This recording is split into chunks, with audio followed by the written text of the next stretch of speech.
नमस्ते मित्रांनो, सोमेश्वरत्न यूट्यूब चॅनलमध्ये आपल्या सर्वांचं पुनश्च एकदा स्वागत आहे। आज आपण परळी वैजनाथच्या मंदिरामध्ये आलेलो आहोत। सौराष्ट्र सोमनाथंच श्रीशैल्ये मल्लिकार्जुनम उज्जैन्यम महाकालम ओंकार ममलेश्वरम परल्या वैद्यनाथंच डाकिन्या भीमशंकरम सेतु वंदेतु रामेशम नागेशम दारकावने वाराणस्यां तं विश्वेशं त्र्यंबकं गौतमी तटे हिमालये तु केदारं कृष्णेंच शिवालये एतानि ज्योतिर्लिंगानि सायं प्रातपटेन सप्तजन्म कृतं पापं स्मरणेन विनाश्यति। अशा प्रकारे आपण आज 12 ज्योतिर्लिंगापैकी एक असलेल्या परळी वैजनाथ या ज्योतिर्लिंगाच्या दर्शनासाठी आलेलो आहोत।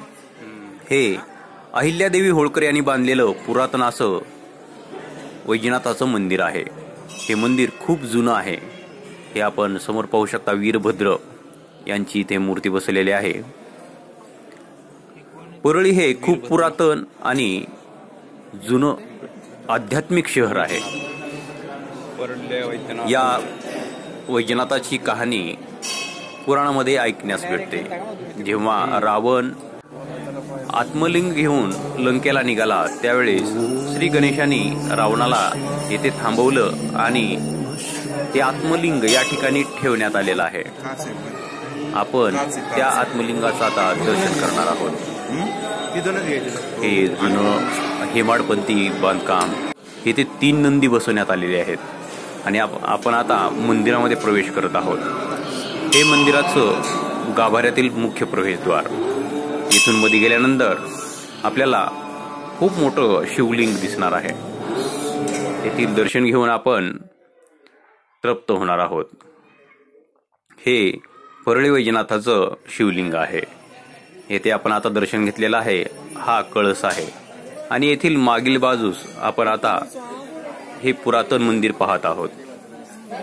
पूर्ण दगडी बांधकाम आहे। येथे 12 ज्योतिर्लिंगाचे स्थापना करण्यात आली आहे।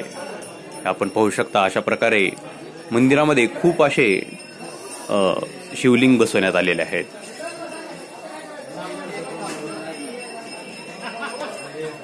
हे इकडे घृष्णेश्वर,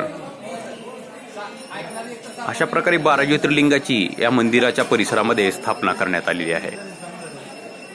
जिथे जिथे महादेवाचे शिवलिंग आहेत त्या ठिकाणी खूप पुरातन असं हेमाडपंथी बांधकाम पाहण्यास मिळतं।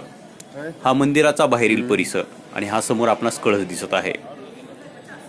हे मुख्य प्रवेशद्वार आणि हे साईडला दर्शनबारी रांग बनवण्यात आलेली आहे। अशा प्रकारे या मंदिराचा हा परिसर आहे। हा परिसर खूपच नयनरम्य आहे। येथे नवनवीन बांधकाम झालेलं आहे आणि आता या मंदिराचा खूप विकास झालेला आहे।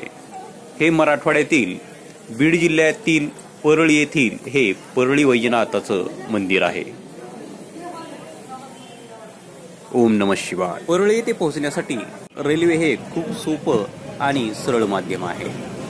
येथे मुंबई येथून पनवेल नांदेड एक्सप्रेस ही गाडी दररोज असते। ज्यांना मुंबई, पुणे, उस्मानाबाद, लातूर येथून परळीला जायचं असेल त्यांच्यासाठी ही डेली गाडी आहे। तसेच नागपूरहून ज्यांना परळीला यायचं आहे त्यांच्यासाठी धनबाद कोल्हापूर एक्सप्रेस, नागपूर कोल्हापूर एक्सप्रेस या गाड्या परळीहून जातात। ज्यांना हैदराबादहून परळीला जायचं आहे त्यांच्यासाठी Kakinada Sainagari Shirdi express, Vijayawada Sainagar Shirdi express, Secunderabad Sainagar Shirdi express या गाड्या परळीहून जातात। अशा प्रकारे अनेक गाड्या या परळीहून धावतात। परळी मिरज पॅसेंजर तसेच निजामाबाद पंढरपूर पॅसेंजर या गाड्या ही परळीहून जातात। त्यामुळे परळीला जाण्यासाठी खूप साधनं उपलब्ध आहेत। रेल्वेने जाऊ शकता, एसटी महामंडळाच्या बसनं जाऊ शकता।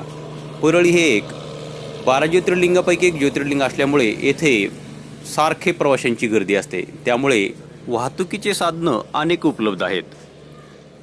परळी ही बीड जिल्ह्यातील एक महत्त्वाचं शहर आहे। त्यामुळे देशाच्या कानाकोपऱ्यामधून परळीला आपण पोहोचू शकतो।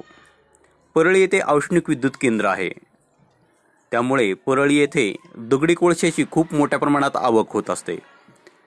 अशाच प्रकारे नवनवीन माहितीसाठी सोमेश्वरत्न यूट्यूब चॅनलला जरूर सबस्क्राइब करा।